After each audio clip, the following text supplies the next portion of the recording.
Kabajamtoota channel aku English with Oromic akkam nagaa jirtu baga jiraattan yaa baduun kiyya beekamaadha rabbi galannaa ga'uutii deebi'ee jira. Okay, guyyaadha barumsa maalitiin walitti deebi'aa jirra. Barumsa kutaa ministiri kutaa detaffaa dalaguudhaan isinii qabadhee dhufee jira jechuudha. Channel kiyya akka hordoftan Abdii qaba, quba qaba. Yeroo muraasaaf akkuma badetti ta'ee rakkoo garagaraatiif badee amma deebi'ee jira.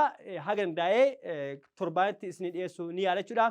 Akkasumas immoo barsoota kiyya wajjin isin bira dhaabachuudhaaf waan mara xumuradhee jira. Kanaaf channel kiyya akkuma duraan subscribe, like, share kana gootan Abdii sun qaba. Guyyaadha gaafiiwwan ministirii bara 2000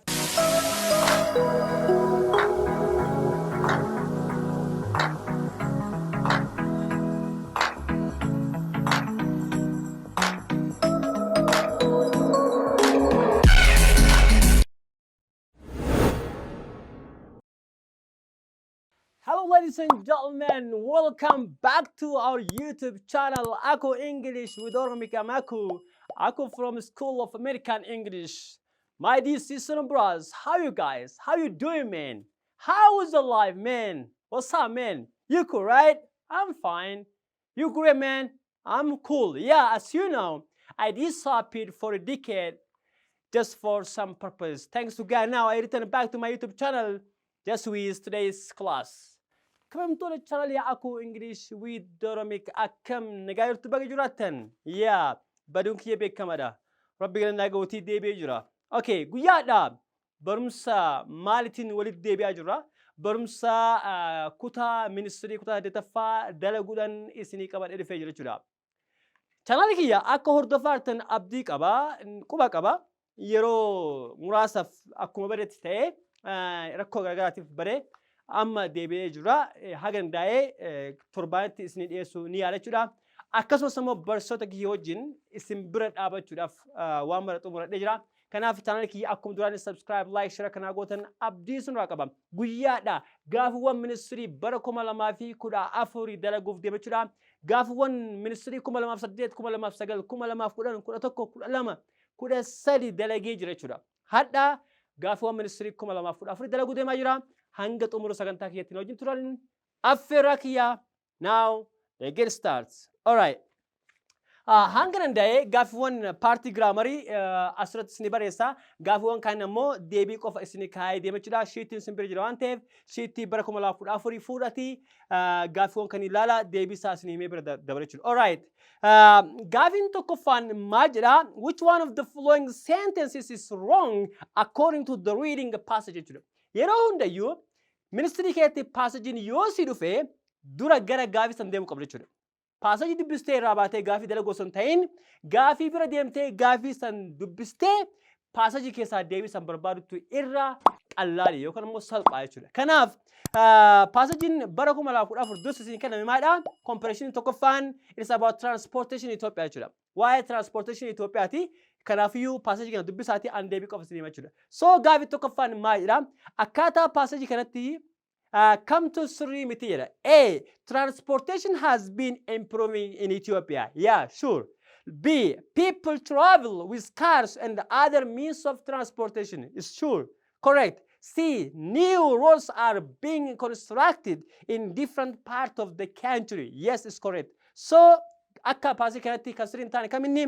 D. The old roads are damaged by the people. Deebiin isaa tokkoffaan diidha jechuudha. Okay. Question lamaffaan. Gaafii lamaffaan maal jedha? Which means of transport or what means of transport do we use to travel from Addis Ababa to Djibouti jechuudha. Akkaataa paasajii kanatti Addis Ababa irraa gara Djibouti maaliin imallaadha? A. Bus. B. Taxi. C. Train. And D. Ship. Kanaaf deebiin isaa C. Train. C. Train jechuudha. Gaafii sadaffaa. Which means of transport is rarely used by tourists according to the passage? Akkaataa paasajii kanatti kan baay'ee haala transportation itti kan fayyadamu kamiin jechuudha. A. Air transport. B. Rail transport, C. Water transport, and D. Car transport. Gaqqabee gadi fageenyaan ibsuu hin dandeenye paasijiin kun waa'ee kana maraafu deebiin isaa B. Rail transport jechuudha. Paasijii gara dhumarratti deebii isaa hin argattan jechuudha. So the answer is what? The answer is B. Question number 4. Gaaffii afuraffaa. Money require you to travel in a four-wheel and cruiser. Require means yeroo baay'ee paasijii keessatti akkuma baratame jechoota haaraa isiniif fida. Jechoota saniin hiikaa isaa akkaataa galumsaatiin akkaataa kontekstuwaal saniin deebii isaa guutu jechuudha.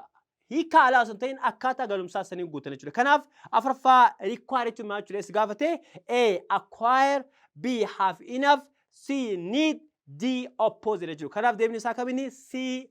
Need jechuudha. C. Need jechuudha. Okay, question number 5. Gaaffii shanaffaa. The country have airports that are easily accessible. So accessible means jechuudha. Accessible jechuun paasii keessatti gurraachee barreeffamee jechuudha. He can jecha accessibility maalidha jechuudha. A. Able to be rich, B. Traveling fast, and C. Demanding much, and D. Unable to be rich jechuudha. So the best answer is what? A. Able to be rich jechuudha. Shanaffaan deebisaa A ta'a jechuudha. Gaaffii jaaffaa. Question number 6. Jaaffaan vocabulary. Okay, section 2 vocabulary. Select the most appropriate word or phrases that can substitute or define the underlying word. Jechu jala salamni kana he can sasuri kam jala sigafta chura. Gaf jala famaira.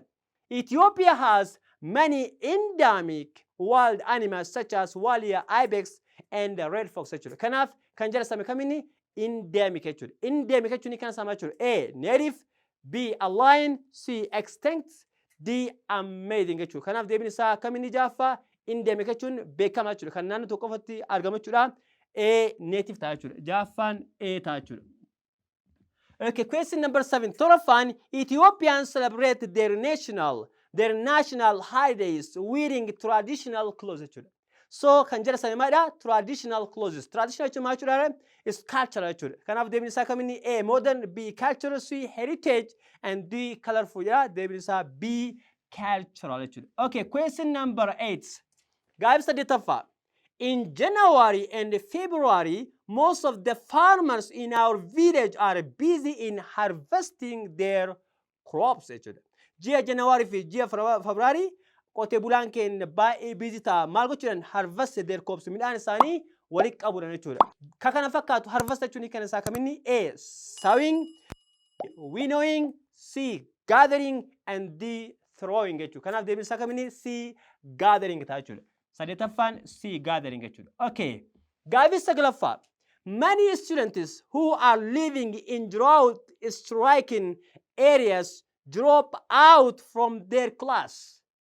Okay, kan jala salame kamiin drop out jechuudha. So drop out jechuun kan sama jechuudha. Barattoonni baay'een kan naannoo magaalaan ala yookaan immoo naannoo gogiinsaa jiraatan yeroo baay'ee kilaasii irraa maal godhanii drop out godhan jechuudha. So drop out jechuun maal jechuudha? A. Attended, B. Permitted, C. Expelled, and D. Left jechuudha. Kanaaf akka isaa ta'ee gaafiin kun deebiin isaa jechuun wal fakkaata.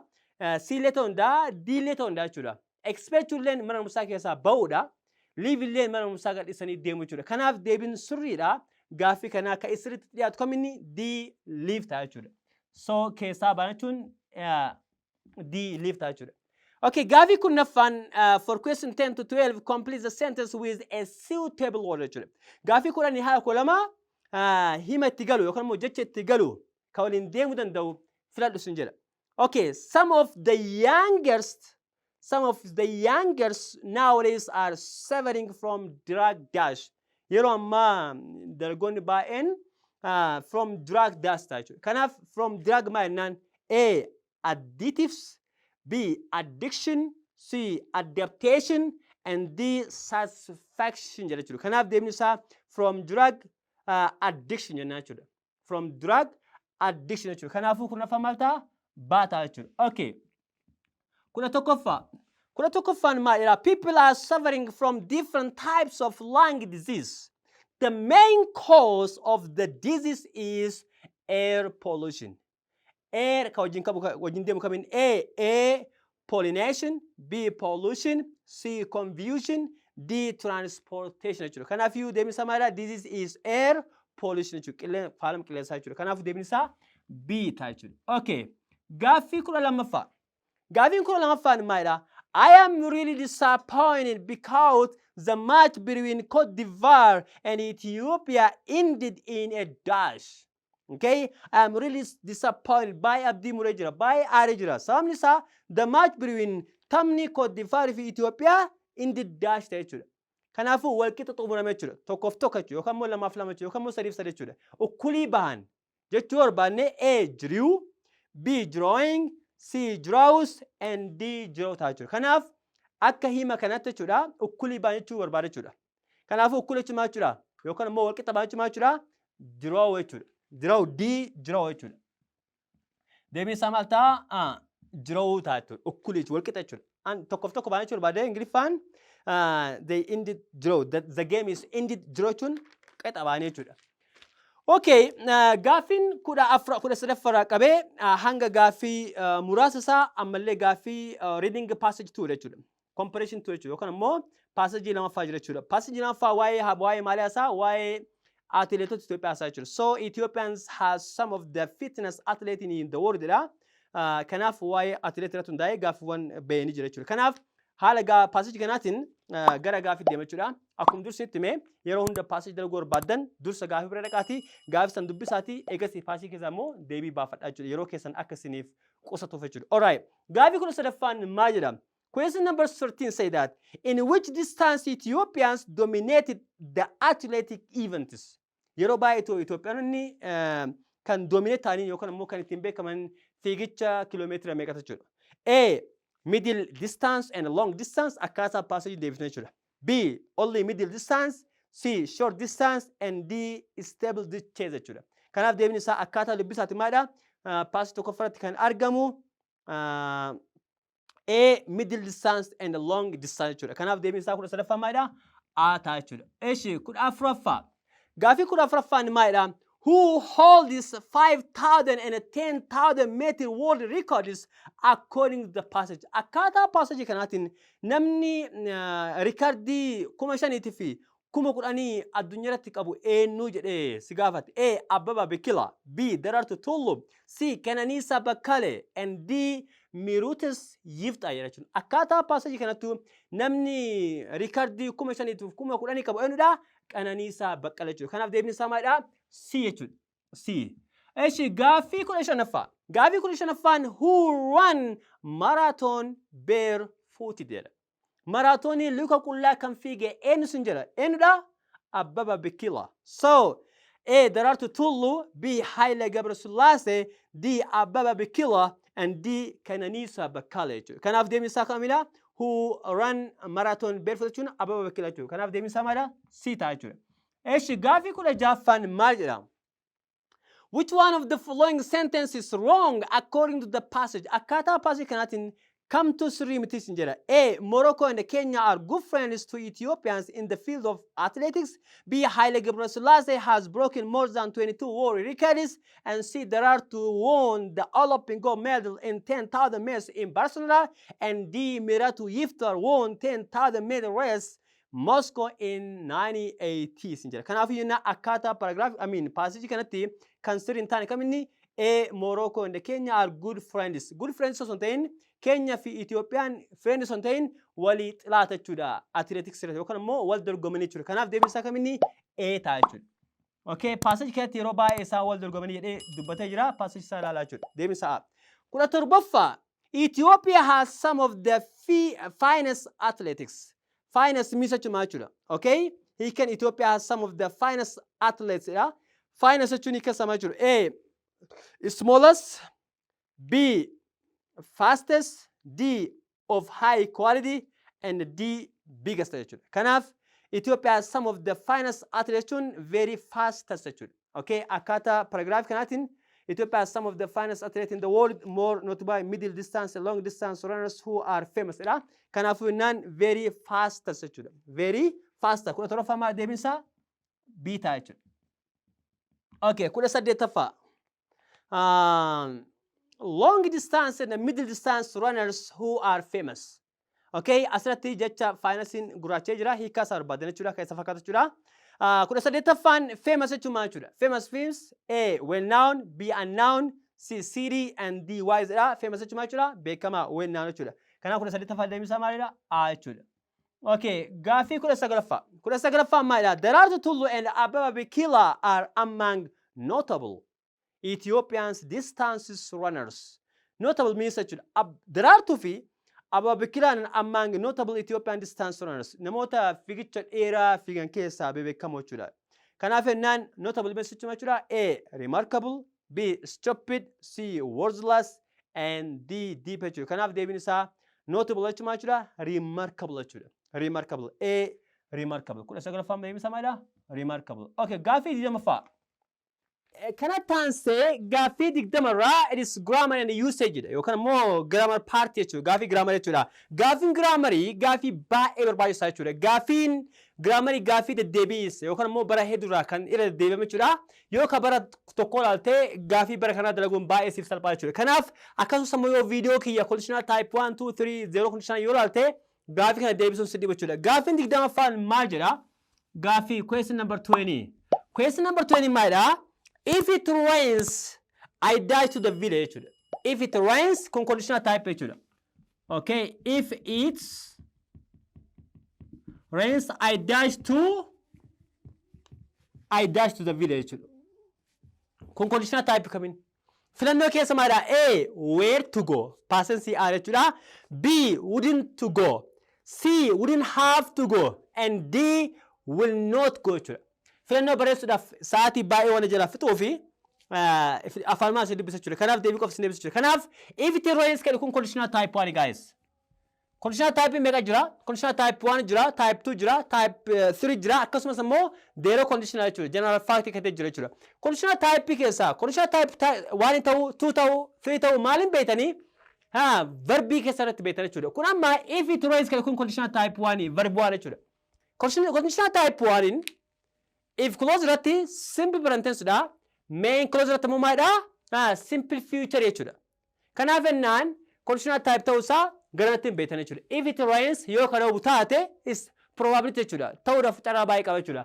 I dash to the village jechuudha. So A where to go, B wouldn't go, and C wouldn't have to gain, and D will not go dha. Kanaaf sheet soqadhaati deebii sheet isaa filannoo isaa ilaalaa jechuudha. Kanaaf deebiin isaa kamini? Deebiin isaa D won't go jechuudha. Deebiin isaa maalidha? Will not jechuudha. Will not go jechuudha. Okay. Yoo kan roobuu taate baadiyyaa hin deemu jechuudha. Kanaaf deebiin isaa kamidha? D ta'a jechuudha. Namaffaa deebiin isaa D ta'a jechuudha. Okay. Question number 21. Hidhamni tokkoffaan. Hidhamni tokkoffaan gaafii waa'ee relative clause dha. Gaafii waa'ee double education jechuudha. Double education yookaan immoo double word jechuudha. Akka what, why jedhamu jechuudha. Kanaaf dash or blank space where shall we go? Left or right? Okay, gaafii isin barreessaa dash where shall we go? Okay, left or right? Left or right? Okay, kunif gaafii nu kenname jechuudha. Filannoo isaa maalidha? A what, B that, C which, and D whom jechuudha. Kanaaf deebiin sirrii kamiin? Dash where shall we go? Karaa gaafataa jechuudha. Left or right? Karaa kam deemna? Kanaaf deebiin isaa what hin ta'u, that hin ta'u, which ta'a jechuudha. Kanaaf C which jechuudha. Kanaaf deemni tokkoffaan maalidha? Deebiin isaa C ta'a jechuudha. C which ta'a jechuudha. Okay, question number 22. Sa'aatii baay'ee waan na gaafatuuf baay'ee ariifachaa jira. Isinis akkasitti badha. Okay, gaafiin deemi laffaa the food dash here jedha. The food, okay, the food blank space here jedha. Filannoo keessa maaltu jira? A keep, B is keeping, C will keep, and D is kept jechuudha. Gaaffiin kun gaaffii baay'ee tricky, gaaffii baay'ee nama shaawaddu yoo sirriitti ilaaltanii jiraattan gaaffii waa'ee passiveiti. It's a passive question jechuudha. Kanaaf activity hima kanaa maal? Activity hima kanaa akkas. Himi kun active yoo gochuu barbaannu, okay, asii dhokataan abbaan gochuu jiraatu hin dhokatee kanaaf iyyuu somebody jennaan yookaan immoo somebody yookaan immoo someone. Someone keeps the food in nature. Someone keeps the food here in nan. Namni wayii nyaata asitti walitti qabe yookaan immoo asitti keep godhe jechuudha. Walitti qabe yookaan immoo dhohise jechuudha. Kanaaf someone keeps the food here jechuudha. Kuni gaafa paasifi ta'u maalidha? Tense simple present tense jechuudha. Akkam jennaan gaafa paasifi goonu asirraa qabna. Kuni timeidha yookaan immoo placeidha. The food jennaan. Okay, the food is singular. The food is kept. Verb 3 keep ida maida. Kept. So the food is kept by someone. Okay, the food is kept by someone's where? Here. By someone's here. Kanaf debin kene filano kesa matura A keep, B is keeping, C will keep, and D is kept. Kanaf debin sakamini is kept. Is kept. Kanaf debin samada D. Okay, gafi debin lanfa debin samada D. Gafi debin salafan. Idem salafan mada dash chala dash Halima has taken my book. Okay. Okay, dash chala dash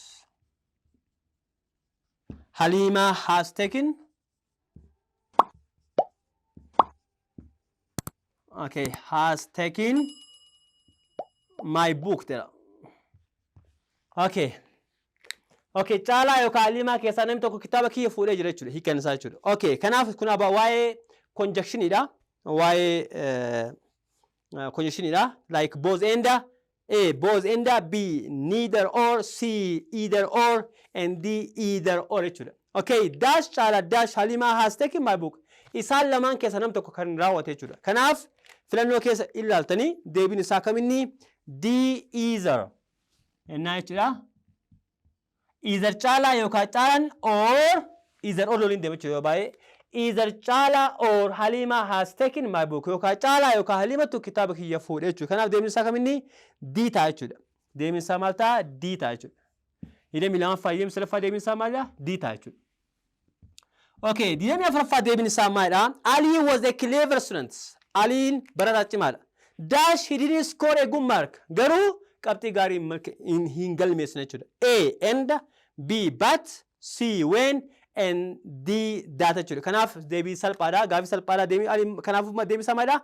B ta'a jechuudha. Ali was a clever student. Aliin barataa cimaa ture. But garuu he didn't score a good mark jechuudha. Kanaaf deebii afuraffaa deebii isaa maalidha? B ta'a jechuudha. Okay, question number 25. Deebii shanaffaan. After we had finished, okay? After we had finished. Okay, after we had finished unit 7, we dash unit 7. We dash the final exam last year. A. Filano sini barreessa kana. Are taking. B. Taken. And C. Took. And D. Were taken. Gafi kana waan si barreessee qaba. Gafi tense jechuudha. Okay, tense coming after we had finished. Ega. Unit torba fitine rabane dash goona jechuudha.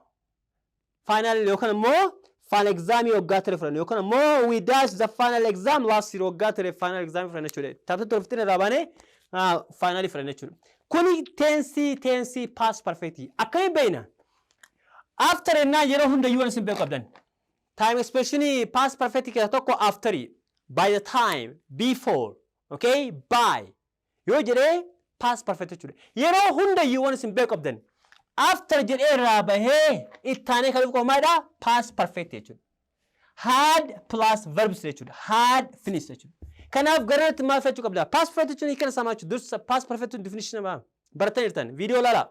Past perfect means when the action is started or finished before another action began. Past perfect jechuun gocha lama kan tokkoffaa raawwate jechuudha. Gochi tokko dura tokko kan raawwate jechuudha. Tense kamiin tense past perfect fi tense simple tense simple past wajjin deema jechuudha. Simple past tense gocha lama faadha. Past perfect ammoo gocha duraata jechuudha. Kanaaf gocha duraa kan ittiin ibsinu tense kamiin tense past perfect jechuudha. Kanaaf after we had finished unit 7 unit 15 irraa baane we dash the final exam last year jechuudha. Kanaaf garanatti maal filachuu qabna? Garanatti kan filachuu qabnu maalidha? Tense past jechuudha. Kanaaf deebiin isaa kamiin C. Yidamii shanaffaa deebiin isaa maalidha? C ta'a jechuudha. The answer for question 25 is C. Yidamii shanaffaan C ta'a jechuudha. All right. Okay, gaafii yidamii ja'affaan ilaalame. Okay, question number 26. Yidamii ja'affaan maalidha? Have you dashed in a line? Have you dashed seen a line? Okay. Have you dashed seen a line? Tense kamiin tense present perfect jechuudha. Yeroo hundayyuu have you jedhee qabnaan tense present perfect ta'uu isaa beekaa jechuudha. Have you jedhee aanee verb 3 jiraannaan tense present perfect. Kanaaf yennaan A, have you ever? B, have you never? C, had? And D, has jechuudha. Kanaaf deebiin isaa maalidha? Have you ever seen a lion? Leenca agartee beektaa? Have you ever? Kanaaf everin deebii isaa ta'a jechuudha. Kanaaf ever isa jira A jubbaa jira jechuudha. Yidamii ja'affaan A. Yidamii torbaffaan it is dash jechuudha. Okay? It is dash to cross the river because it is very deep. Karaa qaxxaamuruun yookaan bishaan qaxxaamuruun baay'ee rakkisaadha. Because sabni isaa baay'ee dhiphaa jechuudha. Kanaaf deebii isaa sirrii kan ta'u kamiinni? A, danger, B, dangerous, C, dangerously, and D, endangered jechuudha. Kanaaf it is dangerous jennaan. Deebiin isaa B. Deemni torbaffaan maalidha? B ta'a jechuudha. Okay. It is dangerous jechuudha. Deemni saddeettaffaan which one of the following sentences is an imperative jechuudha. Kanneen keessaa kan ajaji ta'e kamiin? A, what is your name? No, ajaja miti. B, I like oranges. Ajaja miti. C, I am fine. Ajaja miti. Stop writing. Barreeffama dhaabe jechuudha. Kanaaf kan ajaji ta'e kamiin? D ta'a jechuudha. Stop writing. Okay, question number 29. Deemsa sagalaffaa. Many students were not interested to have makeup class. Barattoonni baay'een makeup class hin barbaadanii. So I told Dash to get ready for exam by attending class regularly. Kanaaf makeup eega barbaanne classii akka attend godhan itti mee ture jechuudha. Kanaaf deebiin isaa kamiin? So I told them jechuudha. Kanaaf deemsa sagalaffaan I told them A ta'a jechuudha. Okay, I told them. A, them. B, they. C, themselves. And D, deesdha. Deebiin sirrii isaa. So I told them jechuudha. Soddomfaan did she dash school on time? Yes. Soddomfaan maalidha? Did she tense kamiin tense past tense jechuudha. School on time. Okay, A, come. B, came. C, comes. And D is coming jechuudha. Did she dash school? Mana hunsaa yeroo dhufte tense kamiin tense past tense maalin beektan? Did of keessaa qaba jechuudha. Auxiliary verbiin gaafitii fi negative maalidha? Did jechuudha. Tense past tense jechuudha. Kanaaf gaafa didin dura dhufe gaafii keessan gaafii ta'ee didin dura dhufe verb 1 fayyadamu jechuudha. Verb 2 fayyadamu jechuudha. Ayatti verb 1 isaa kaamidha. Verb 2 isaa keemidha. Verb 3 isaa malee maalidha? Kaame jechuudha. Kanaaf keemii taasisa. Paasan sinaami wanta dabra waan ta'eef keemii taasisa. Garuu ammoo akka keemii hin taane gaafiin keenya affirmaatiif sun ta'e maalidha? Gaafii jechuudha. Question jechuudha. Kanaaf verb 1 fayyadamu jechuudha. Kaam ta'a jechuudha. Okay, did she come school on time ta'a jechuudha. Kanaaf deebiin isaa kamiin? A ta'a jechuudha. Soddomaffaan A ta'a jechuudha. Soddomaffaan A ta'a. Question number 31. Soddomii tokkoffaan maalidha? You dash not cut the grass. You dash not cut the grass jechuudha. Kuni A jechuudha. Grass, I mean, marga muruun qabdu jechuudha. A, you out tuuf keessaan qabu. B, you has in ta'u. C, you may not cut the grass. Okay, D, you must not cut the grass. Deebiin isaa maalidha? You must not cut the grass. I mean, cut the grass. Marga muruu hin qabdu jechuudha. Yookaan immoo ciruu hin qabdu jechuudha. Kanaaf deebiin isaa kamiidha? Deebiin isaa D, you must not cut the grass. Okay, you may not cut the grass. Okay, marga muruun maybe dirqama illee dirqama miti garuu ammoo akkaataa namicha saniiti akkaataa mara mursaniiti akkaataa oddoo saniiti jechuudha. Kanaaf deebiin isaa sirriin kam ta'a? You must not cut the grass jechuudha. Deebiin isaa D ta'a jechuudha. Soddomii tokkoffaan D ta'a. Okay, deebiin isaa soddomii tokkoffaan C illee fakkaata. You may not cut the grass. Minaalbaat marga muruun qabdudha. Seensi qaba garuu. Okay, kaitan mo sa dumilang fan, I got up dash 8 o'clock this morning. Kuni preposition ida. 8 o'clock saat si kenejra. Kanaf you math fachuk abda, ati fachuk abda chura. Kanaf I got up at 8 o'clock. Kanaf debi sa dumilang fan mada si tachud. Okay, so demi sa fan. Okay, so demi sa fan. Amale grammar ida. Okay, past perfect chud. After jala. After I dash, isin time jira barata. After jennan yero hunda you past perfect. Past perfect jechuun maayidha had plus verb 3 ta'uu qaba jechuudha. Filannoo keessa kan jiru kan kana barbaadan jechuudha. Kanaaf after I dash the garden very well eega gardanii just qotee raaba sirriitti I planted the seedling jechuudha. Firee dhaabaa jechuudha. A dug. Okay, A dug. B, okay, has dug. Okay, complement perfect lah. C, had dug, and D, have dug. Kanaf yeroon dayu digging, I mean, verb 1 ida. Verb 2 sa dug ida. Verb 3 sa malema ida. Dug jechuudha. Kanaf deebiin isaa kamini after taanee maaltu dhufu si qabe had plus verb 3. Kanaf deebiin isaa kamini C had dug jechuudha. C had dug jechuudha. So soddomii sadaffaan deebiin isaa C ta'a jechuudha. Okay. Gaaffii soddomii afuraffaan maalidha? Alamitu dash with school uniform. It is the rule of the school jedha jechuudha. A must not, B has to, C need, and D should not jechuudha. Kanaaf deebiin isaa alami school uniform dha. Sura barumsaa waan ta'eef uniform uffachuu qabdudha. A alamitu must not wear school uniform. Uffata barumsaa dirqama uffachuu qabdudha. Deebiin ta'u B alamitu has to wear school uniform dha. Alamitu has to wear uffachuu qabdudha. C alamitu need to wear jedha. D alamitu should not wear school uniform. It is the rule of the school jedha. Deebiin isaa faaladha. Deebiin isaa alamitu has to wear school uniform jechuudha. Deebiin isaa B ta'a jechuudha. Soddomii afuraffaan B uffachuu qabdiidha jechuudha. Seera barumsaa waan ta'eef alamituun uniform uffachuu qabdi jechuudha. Alamitu has to wear school uniform jechuudha. Okay. Osoo ammoo filannoo keessa mastiin jiraatee mastii deebii sirrii ta'uu danda'a jechuudha. Alamitu must wear school uniform yookaan immoo alamitu should wear yoo jedhe sirrii ta'a. Maybe gaaffii kun dogongora qabaatu danda'a. Ammaaf garuu deebiin itti kalaamaadha. Has to jechuudha. Okay. Soddomii shanaffaan when teachers dash effectively students are paying attention to their lesson jechuudha. Gaaffiin kun illee gaaffii giraamarii qabata. Kanaaf when teachers keessaa ammoo waa'ee past participle I mean tense isin baratteessi fi tense past tense past tense dha. Kanaaf deebiin isaa when teachers taught effectively barsiisan barattoota yoo sirriitti barsiise students are paying attention to their lesson. Barattoonni bootaa yookaan immoo ni dhageeffatanidha. Kanaaf deebiin isaa C soddomii shanaffaan C ta'a. Ibsan barbaadu when teachers taught effectively barsiisan sirnaan yoo barsiise okay yoo barsiisa jechuudha. Okay C ta'a jechuudha.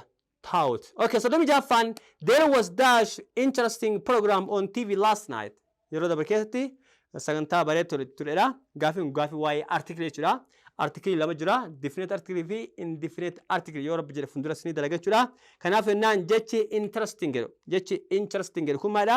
I dhaan jalqabe jechuudha. Kanaaf deebiin isaa A za B an C A and D bakka duwwaa qaba jechuudha. Kanaaf deebiin isaa there was an interesting program on TV last night jechuudha. Okay, deebiin isaa C an interesting. Okay, B. Okay. Soddomii torbaffaa. My friend Abdii is as tall, sorry. Okay, as tall dash his sister jedha. Okay, kanaaf as tall kuni wanta positive ta'e jechuudha. Akkuma kiyyaa dheeratachuu barbaada jechuudha. Yeroo baay'ee as maal ibsaa wanti wayii wal qixa yookaan immoo wal fakkaataa ta'uu jechuudha. Kanaaf my friend Abdii is as tall as. Deebiin isaa dubbii tolfaa maal ta'a? Si ta'a jechuudha. Si ta'a jechuudha. As tall as jennaan jechuudha. Yeroo baay'ee jechuudha. Gaafiiwwan akkanaa waggaa baay'ee dalagee jira. Deebii aadaa dubbatti jechuudha. So deebii sadettaffaan what are you going to do with that dress? Qamiisa maal gochuu deemtaa? A. I dash shorten the skirt. A. I would. B. I shall. C. I be. And D. I am going to shorten the skirt jechuudha. Akkas gochuu deema jechuudha. What are you going to do? Maal gochuu deemtaa jechuudha. Kanaaf deebiin isaallee I am going to do. Okay, I am going to shorten the skirt. Okay, gaafas barbaada jechuudha. Kanaaf deebiin isaa kamini D ta'a jechuudha. Okay, question number 39. Soddomii sagalaffaan dialoogii yookaan immoo sin haasaa nama lama gidduu jechuudha. Haasaa speaking jechuudha. Alii fi namoota hojii ta'e. Aliif boona hojii ta'e jechuudha. Aliin dash I get to the post office jechuudha. Boona maalee deebisee fi cross the bridge kallattii gaafata jechuudha. Cross the bridge yookaan immoo bakkee gaafata jechuudha. Cross the bridge and walk for about 5 minutes. Karaa qaxxaamuritii gara haga daqiiqaa 5 deemi dheena jechuudha. You find it right on your left jechuudha. Gara bita keetitti gara you find it right gara mirgaatti argatta surra kanarraa gara bitaatti dheena jechuudha. Kanaaf dash I get to the post office iddoo gaafate jechuudha. Iddoo isaa gaafate waan ta'eef deebini isaa A. How can I get to the post office? B. What can? C. When can? And D. Where can I get to the post office? Kanaaf ennaan deebiin gaafii soddomii sagalaffaadha. Deebiin sirrii isaa jechuudha. How can jechuudha. Akkamitti argachuu danda'a jechuudha. How can I get to the post office? Post office akkamitti ga'uu danda'a yookaan immoo akkamitti argachuu danda'a jechuudha. Kanaaf how can? Where can I get? Eessa osoo hin ta'in how akkamittidha jechuudha. Maadha deebisee fi cross the bridge karaa qaxxaamure jechuudha. Akkaataa ibsa jechuudha. Cross the bridge and walk for about 5 minutes deebii kanaaf jedheeni kanaaf deebiin isaa kaminni how can? Question number 40. Afurtamaffaa.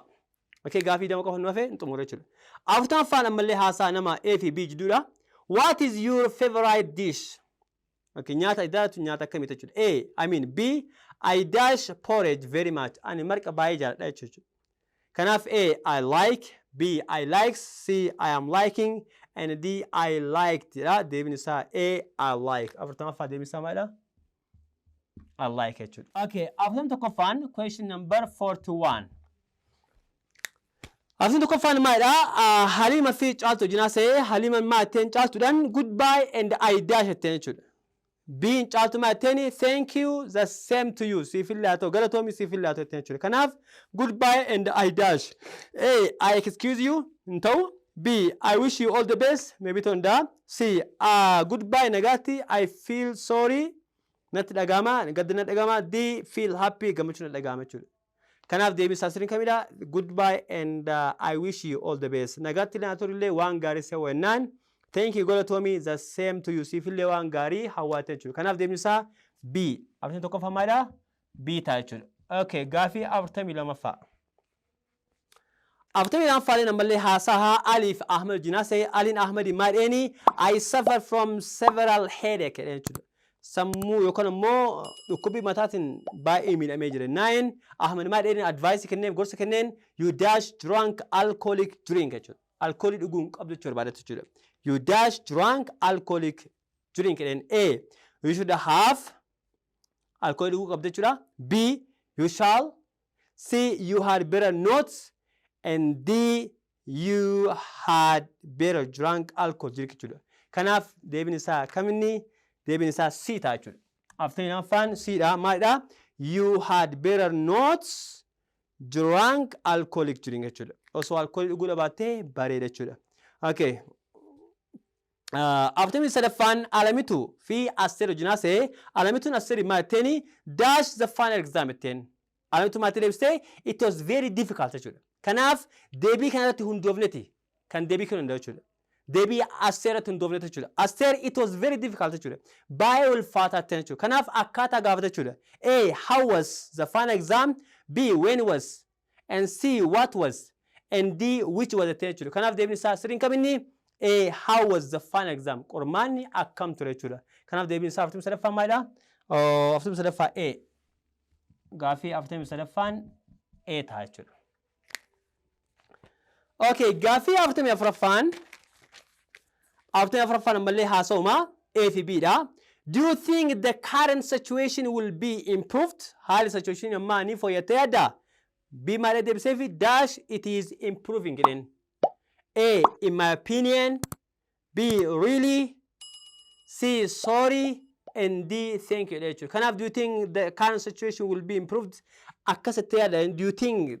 Actually, jettee yaadda jechuudha. Kanaaf, in my opinion, it is improving. B, really, it is improving. C, sorry. And D, thank you. Kanaaf, deebiin isaa idea gaafate waan ta'eef, in my opinion, it is improving. Akka yaada keetti fooyya'aa jira jechuudha. Kanaaf, deebiin isaa maalidha? A ta'a jechuudha. Okay, after me fun. Actually, A ta'a. Okay, in my opinion, akka yaada keetti fooyya'aa jira jechuudha. Okay. After me fun teacher students, barsaa fi barataa wajjin haasa'ee, volcanic eruption is much more difficult to control. Okay. Barataa maadheeni, pardon, dhiifama dash, repeating that. Sorry, irra naa deebitaa jechuudha. Pardon jechuun dhiifama jechuudha. Kan isaa jechuudha. Kanaaf pardon. Okay, sorry, repeating that jechuudha. Okay, sorry. B, thanks. C, would you mind repeating that? Okay, C, I don't mind. Okay. Kanaaf deebisaa kamina? Volcano eruption is much more difficult to control. Volcano control gochuun baay'ee ulfaata. 9. Barataa maadheeni pardon dhiifama. Dash repeating waan san irra naa deebitaa jechuudha. Kanaaf pardon, sorry, bakka takka deemuu danda'u. B, thanks, pardon, thanks, galatoom, repeating that. Jedheni C, would you mind repeating that? Jedheni C, I don't mind. Kanaaf deebiin isaa kamini? Okay, pardon, dhiifama wajjin, would you mind repeating that? Osoo irra deebitee si mufachiisaa jechuudha. Kanaaf polite ways kan ta'e maalidha? C. C jechuudha. Haala akkaataatti gaaffii gaafatanii fi deebisan jechuudha. Kanaaf question 45ffaan deebisaa si ta'a. 46ffaan ammallee haasaa dammee fi daraartuu wajjin haasa'ee dammeen daraartuu maaleeni let us go to local bar and drink alcohol. Local bar yookaan immoo naannoo keenya deemnee drink alcohol yaaduu 9. Daraartuu maateen sorry dash it affects our health. Fayyaa keenya miidhaa jetteen jechuudha. Sorry, I can't agree more. B, I don't agree. C, I agree. D, you welcome. Jedheni kanaaf sorry, I don't agree jedhama jechuudha. I can't agree. So G waliin danda'u jedhamu. I don't agree. C waliin galu jechuudha. Kanaaf I don't agree. Sorry, I don't agree. It affects our health. Fayyaa keenya miidha jechuudha. Kanaaf deemni isaa B ta'a jechuudha. Okay, question 47ffaan. Police and stranger. Police fi nama keessuma wajjin haasaa. Police and stranger maadheeni dash I help you to solve your problem. Rakkoo keessii fuudhadheen jechuudha. So stranger maadheeni thank you I can easily manage it. Ani haala salphaan control gochuu hin danda'adheen jechuudha. Kanaaf dash A, which can. B, where can. C, who can. And how can jechuudha. Akkamitti ergaa hundaa jechuudha. How can I help you to solve your problem jechuudha. Kanaaf deemni isaa D, how can jechuudha. After torofaan D ta'a jechuudha. After sadeetaffaan ammallee studentii father jechuudha. Barataan abbaa maa jedhee dad jedheen abbaa kiyya I would like to introduce you to my teacher. Barsiisaa kiyyaa wal si barsiisa Mr. John. Father maa jedheen dash to meet you Mr. John jechuudha. So wal qunnamuu kiyyatti baay'ee gammadee jira jechuudha. Kanaaf A, sorry. B, thanks. C, sure. And D, place jechuudha. Place to meet you Mr. John. Si argachuu kiyyatti baay'ee gammadaa jechuudha. Kanaaf place ta'a jechuudha. After sadeetaffaa maadha? D ta'a jechuudha. Eeshi after 9ffaan ammallee haasaa jechuudha. Conversation baay'ee baay'ata.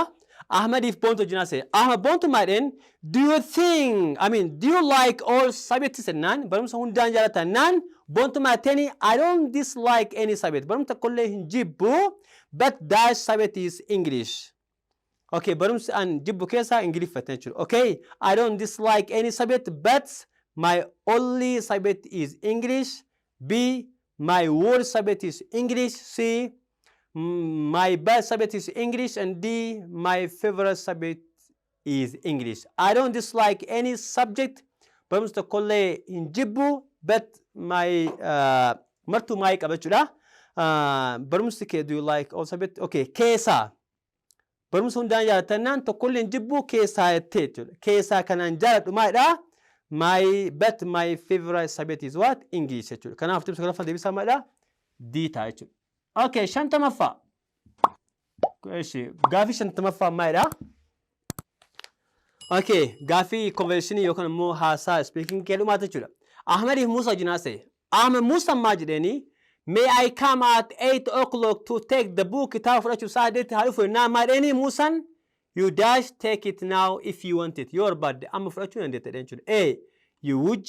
B, you ought to. C, you might take it. C, D, you shall take it jechuudha. Kanaaf deebinu isaa okay, may I come at it? None. Okay. Okay, you may take. You might take it now if you want it. Deebinu isaa maal ta'a? C, you might take jechuudha. Fudhachuu dandeetta jechuudha. You might take. Okay. Deebinu isaa C ta'a jechuudha. Okay, you ought to take. Ought waan biraa ibsa. Okay, deebinu isaa C, you might jechuudha. Okay. Gaafiin 51 hanga gaafii dhumaatti gaafii rearrangeedha. Gaafii dongora yookaan immoo wal keessa barreeffamee jiru. Deebii isaa bichaa isin ibsa. Okay, gaafiin 51ffaan maalidha? Okay, rearrange the jumbled words or sentence to make meaningful sentence or phrase. Jechoota kan asirra barreeffaman kanniini akka hiikaa kennu godheedha yookaan immoo stress jechuudha isaati. Wal keessa barreeffamee jira. The family / human / extension / is the basic unit of it. Wal keessa barreessa jira jechuudha. Kanaaf sirreessitanii barreessan jechuudha. Isin harka jira shiitti fuudhaa ilaalaa jechuudha. Kan sirrii barreeffame kamidha jechuudha. A, the family is the basic unit of human extent. B, the family, the human extent jedha. C, the basic unit of science, the family is human jedha. D, the unit of extent, the family human. Kanaaf deebiin sirriin kaminni? A, the family is the basic unit of human existence jechuudha. Kanaaf deebiin isaa hin tokkoffaa maalidha? A ta'a jechuudha. Okay, gaafii 52ffaan the mangoes by the students will be picked dha. Kuni passive dha. Kanaaf iyyuu sirreessitanii barreessan jechuudha. Wal keessa barreeffamee jira. Kanaaf the mangoes will be picked dha. B, the students will be picked by the mangoes. Okay, C, the mangoes by the students. D, by the students. Kanaaf the mangoes will be picked by the students. Kanaaf deebiin isaa the students will be picked by the mangoes by deebiin isaa A ta'a jechuudha. The mangoes will be picked by the students. Mangoon barattootani guuramee jechuudha yookaan ammoo muramee jechuudha. Kanaaf deebiin isaa 52ffaan A ta'a. Okay, question number 53 53ffaan the best arrangement of the following given jumbled sentence to make a coherent paragraph is kan asii gadii keessaa kamtu tartiibaan barraa'ee jira. Barreeffama kennee jira. He went to the fisherman and asked him for her hand in marriage and the king was extremely eshi kan hin laaltanii deebii sirrii isaanii isin himaa deebiin isaa D ta'a jechuudha. Cdhaan jalqabaa. The king fell in love with the fisher girl. Jaala qabee. Eegas ammoo he went to fisherman and asked him for her hand in marriage ni gaafate. And D, the fisherman agreed to it on the condition that the son of his daughter eshi walii galeeni. And B, finally the king was extremely sad and returned to his place. Kanaaf deebiin isaa kam ta'a? D ta'a jechuudha. 53ffaan D ta'a jechuudha. Okay, gaafii 54ffaan maalidha? 54 sinna tuqaaleti. Sinna tuqaaleti jechuudha. Choose the correctly punctuation sentence dha. Sinna tuqaalee isaa eegiti kaayedha. A, I know where he lives. B, I know comma godhee where he lives. C, I know where he lives. And D, I know where comma godhee he lives jechuudha. Kanaaf deebiin isaa sirriin I know where he lives. I know where he lives. C, I know where he lives jechuudha. Kan tokkoffaa mallattoo gaafii qaba. Deebiin isaa C ta'a jechuudha. Okay. Gaafii 55ffaan kunillee conditional type dha. I will visit my parents if I go to the village dha. Kooma qaba. Lamaffaan if I go to the village I will visit my parents dha. C, I will visit my parents tuqaa qaba. Kan D dha ammoo ammallee I will visit my parents jedhe semicolon qaba jechuudha. Kanaaf deebiin isaa sirriin I will visit my parents if I go to the village jedha. If I go to the village I will visit. Deebiin isaa B ta'a jechuudha. Maaliif jennaan if close dura godhee jira jechuudha. Tokkoffaan irratti I will visit my parents jedhee koomaa godha jechuudha. Gaafa main closing keenya dura dhufu kooman hin galu. Wanni isin beeku qabdan. Yeroo kamiyyuu jechuudha. Main closing keenya dura dhufnaan kooman hin bada jechuudha. Garuu immoo hiikaa himaa hin jijjiiru jechuudha. Kanaaf deebiin isaa ba'e. Eshi shantamii jaaffaan in our school we learn English, history and geography dha. B in our school we learn English, history and geography dha. C in our school we learn English, geography and history. D in our school we learn English, history and geography dha. Kun sirna tuqaalee waan ta'eef jechuudha. Deebiin isaa in our school we learn English, history and geography. We learn English, history. We learn English, geography and history. Deebiin isaa C ta'a jechuudha. Qubee sirna tuqaalee jechuudha. Sirna qubeelee jechuudha. In our school we learn English. Ingiliffaan qubee guddaa ta'uu qaba. Geographiin qubee guddaa ta'uu qaba. Akkasumas immoo history'n qubee guddaa ta'uu qaba jechuudha. Kuniin qubee xiqqaa fi qubee guddaa wal keessa godhamee jira jechuudha. Kanaaf 56ffaan C ta'a jechuudha. Question number 57. 57ffaa. 57 haga 58 jechuudha. The correct spelled word jechuudha. Sirna qubeelee eeggatee kan barreeffame kam isin jira? A festival jechuudha baadee deebiin isaa C ta'a. Festival C ta'a jechuudha. Question number 58ffaan immoo comfortable jechuudha baadee jecha comfortable kana baballeessee ol keessa balleessee deebiin isaa comfortable ka ta'u deebiin isaa kaminni C ta'a jechuudha. Kunillee C ta'a jechuudha. Question number 59. 59ffaan immoo haga 60ffaa select the correct sentence combination jechuudha. Kanaaf walitti gaafii kana bakka bu'u kam jechuudha. I was reading a book. Tuqa my wife is watching TV. Hima kana walitti dhumaa jechuudha. A. I was reading a book that my wife is watching TV. B. While I was reading a book, yeroo an kitaaba dubbisaa turetti my wife is watching TV. Haati warraa kee TV ilaalaa turte jechuudha. Kanaaf deebiin isaa osoo baay'ee hin deemne B ta'a jechuudha. Kan biraa ta'uu hin danda'u jechuudha.